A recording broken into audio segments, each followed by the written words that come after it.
Almost got caught slipping. Rule number 1, don't go to break with your vest on, because you do not want nobody messing with you. You did? But yeah. One nice common thing that y'all should know is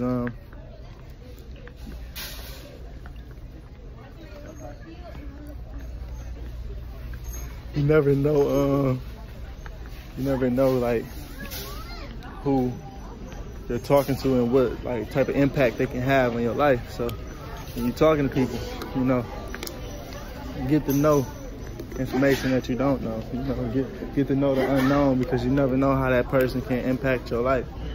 So like basically network. If you're talking to somebody, you wanna get beneficial things from that person that you're talking to, and see what they can bring and add to your life. I say it because it's like, I work at Walmart, and I was working at Walmart. I was lip syncing, and somebody had asked me do I make music or whatever, and you know, that situation happened, and I met a videographer, got to look at his work and stuff like that. I didn't work with him, but you know, that could have turned into something. Not only that, yesterday when I was working, I carried that over. I seen somebody, and off random, I just asked him, looked like, you know, everybody raps, so it looked like it's a possible rapper. I asked him, "You rap?" And he happened to rap, and he happened to be decent. So it's like, me being a videographer, I can work with that person. And it's like, you know, I'm not always gonna like somebody's style. I'm not always gonna, you know, find somebody that I can work with. They foolish, dog. They nutty. They must have got their car hit one too many times and just said, never again. But they had to deal with that because they parking in 2 spots. But I feel like a nigga hit their car just because they doing it, and the other person mad and got a piece of crap car, or just push a buggy. I don't know. I'm thinking too hard about it. But if I'm parking like that, I at least park farther down and do that, because I ain't got time for it. But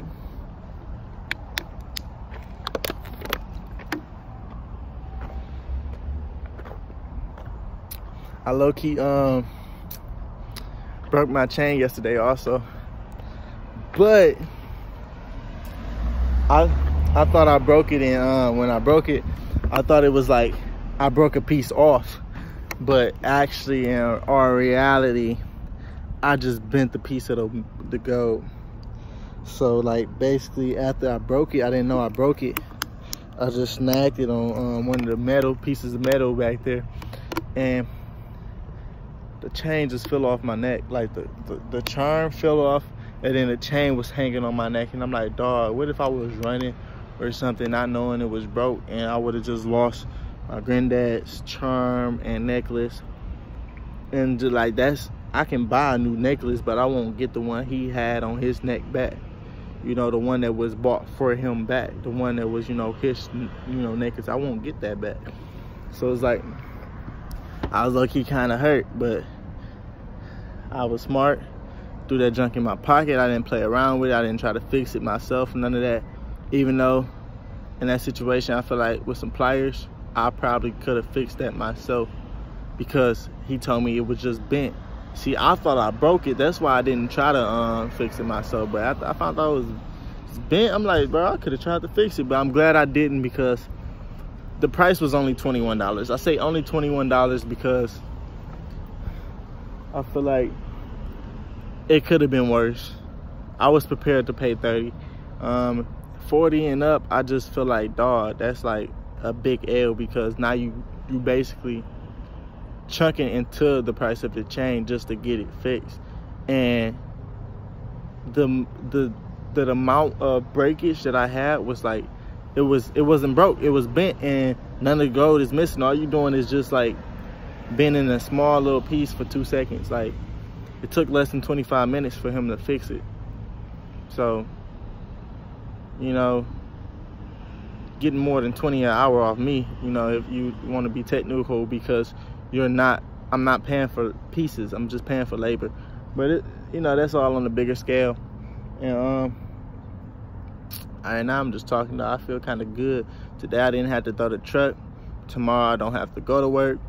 I plan to try to get off of work on time tonight. So it's like, well, I'm pretty sure I'm gonna get off of work on time, because I'm not even in grocery. I'm doing stuff that we usually don't do. So it's like, why would I even stay to help out in somebody else's department? That's kind of how I feel. But dog, I doo-doo earlier today because I ate this pizza. I gotta doo-doo again. I can feel it. But it's been smooth, man. I kind of heard today that through the grapevine that my 40 hour a week job might turn into part-time.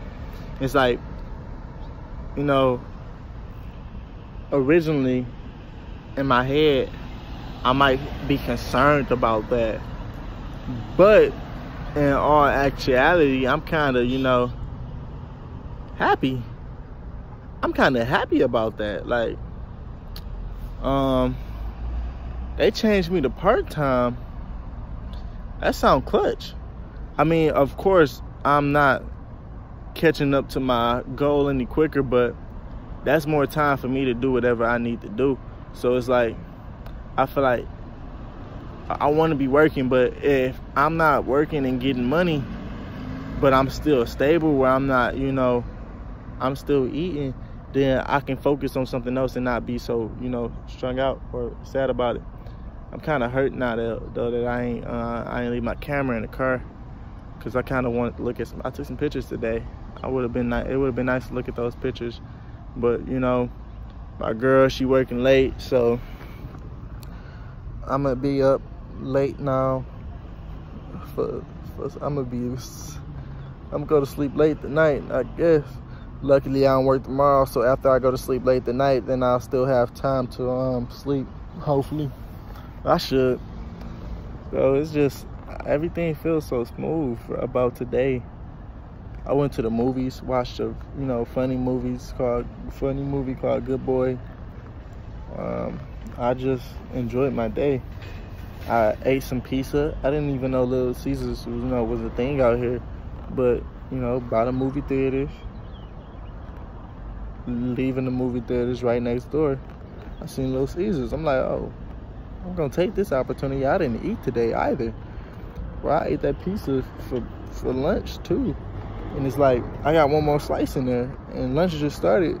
I'm gonna eat that one more slice, but I gotta doo-doo. I'm not even focused on eating. Like, that pizza can last me for the rest of the night. So, that was cool. I paid $15 for the pizza and breadsticks. And it was 2 of us. So, like, obviously, she might get hungry again later on, but, $8 a piece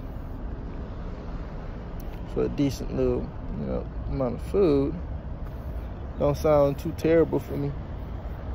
But yeah, man, I've been trying to get stuff better my life as usual, per usual. Been learning more Spanish, just simple stuff, and I've been getting to it.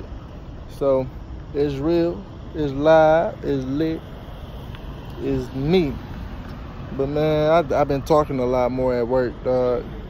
Been opening up and just feeding my personality to niggas and just having conversations with any and everybody, kind of. Just like, but it's funny because when I first got to that job, it was more so like a job where I relied on other people's information to know how to do my job. Like, I had to force train myself. And the way I'll use that definition is, basically, I'll be assigned the work, but not given the knowledge that I need to complete the task. Not all of the knowledge, just vague knowledge or this, that.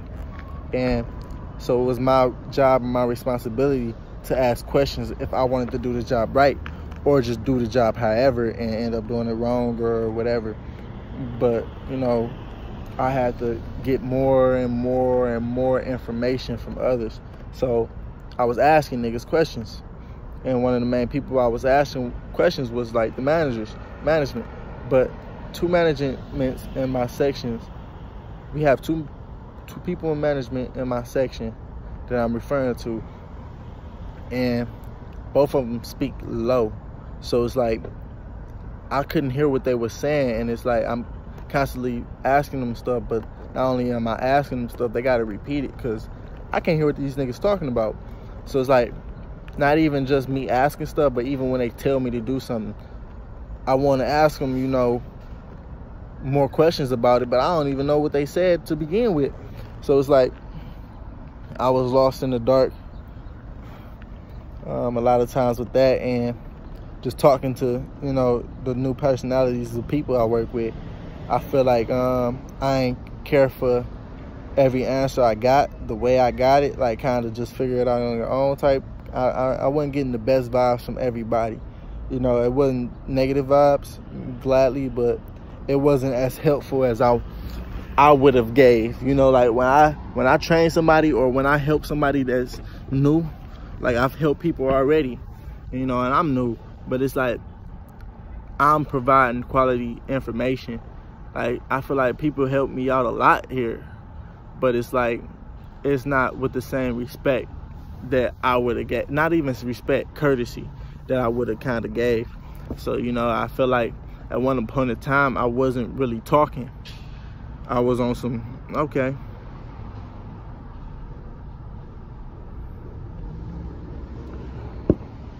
it's like, okay, I'm gonna be quiet. And I was saying to myself, I wasn't really saying no much. I put myself in that mood and I was just doing what I had to do. And I mean, that was cool, but then like later on, deeper into it, like I was still trying to do that, but I had little conversations with people. And then finally it's like, it's a variety of personalities. Niggas was just talking, and it's like, I can ignore what he just said, but I'm a playful guy, so I like spin what people were saying and just add flavor to the environment, and it helps me get through the day, and it's been cool. But one of like the funniest things about this job, or crazy, like funny is, I guess, is gossip travels like water in this job. Like I know stuff that I shouldn't know. Like what? But it's nothing crazy. It's just like something happened. Two, three niggas telling me it happened. Like I had friends at the time, but like, okay, now I have a good acquaintance, you know. But at first I wasn't really, you know, talking to people that much. So it's like, for people to not talk to me but come and tell me stuff, I'm like, nah, y'all just like the gossip here. Like, that's cool, but hey. But I knew it was bad when I heard something that was said about me, and it's like, I knew how untrue it was. So I vlogged today. So, I mean, if y'all watch that video, y'all should be able to, you know, understand and kind of see where I'm coming from when I say that I wasn't mad the day that the co-workers called me back in and tried to get me to work. I just let them know that I didn't want to work. But I heard that the person I was on the phone with said I had an attitude. And it's like, what? Firstly, much wasn't said. So for much not to be said, I feel as if it's hard to even make that type of assumption, you know, unless you're looking for that. But it's like, all right, that's cool. When we talked, one thing that was like kind of sketchy about our conversation is I was playing dumb. And I was playing dumb because I was really dumb. She called and she was like, do you work today? So I'm playing dumb because I'm making sure. See, I'm very observant. And I like to be, I'm very precise when it comes to certain things. So I like to know things for certain. So it's like, you asked me, did I work? I just left work. I'm assuming that it's the job that I just left. I'm assuming that it's the person that I think it is. But I don't got this person's number saved. It's a manager that, you know, I don't even, you know, truly talk to. I don't even know her title per se exactly. I just thought she was like a walk around fixer, but apparently she's higher than that. I'm not sure. But in this situation, it's like, okay, cool. I get the call. I'm thinking as if I'm making sure that it's Walmart and not Domino's. That's what's on my mind. So I'm trying to verify that. And she don't know I got 2 jobs. So, you know, it can revolve as common sense, as in like he playing by asking, by, you know, doing all this extra. No, I'm not playing. You know, she like, it's your job. You know, that's where I come in, like, which one? But you know, that conversation that never happened or nothing. It's just like, I finally made the assumption and just went with the fact that it was Walmart. And, you know, she asked, did I want to work? I said, no. And I said, no, ma'am. I'm pretty sure I said, ma'am, at the end. So it's like, how do I have an attitude while still giving you, like, I understand how you could, but why would I have an attitude while still giving you respect and you ain't do nothing to me? I don't think she did nothing to me, so I don't know why she would think she did something to me by asking that question. So it's like, why would I even have a reason to give you attitude? But ever since that, it's like I had to, you know, act extra nice, because it's like, no, I don't like the way you said that, and I'm not even gonna give you a reason to say it again. But I ain't even gonna check you about it, because it's not that, you know, important. As far as I know, it's rumors, you know. It could be mistraveled information, who knows? But that's that. And I talked to her today and it was cool. I mean, I feel like she might understand that I'm a respectful guy now, but, you know, I try to fix false misrepresentations that people, not representations, presumptions that people have of me. But at the same time, I'm not obligated to, you know, make people understand who I really am. And, you know, I'm not obligated to show my credibility and show, like, who I am. So it's like, if you think one way of me, I'm allowed to let you think that way of me. I don't got to fix the way you think about me. You can think however you want to think. But it's like, I'm not gonna waste my time, you know, getting into that. But it's been a good 17 minutes, which means it passed my favorite number. Oh. That's almost half my break. So I'm about to just, I'm gonna just do what I gotta do, dog. I'll talk to y'all.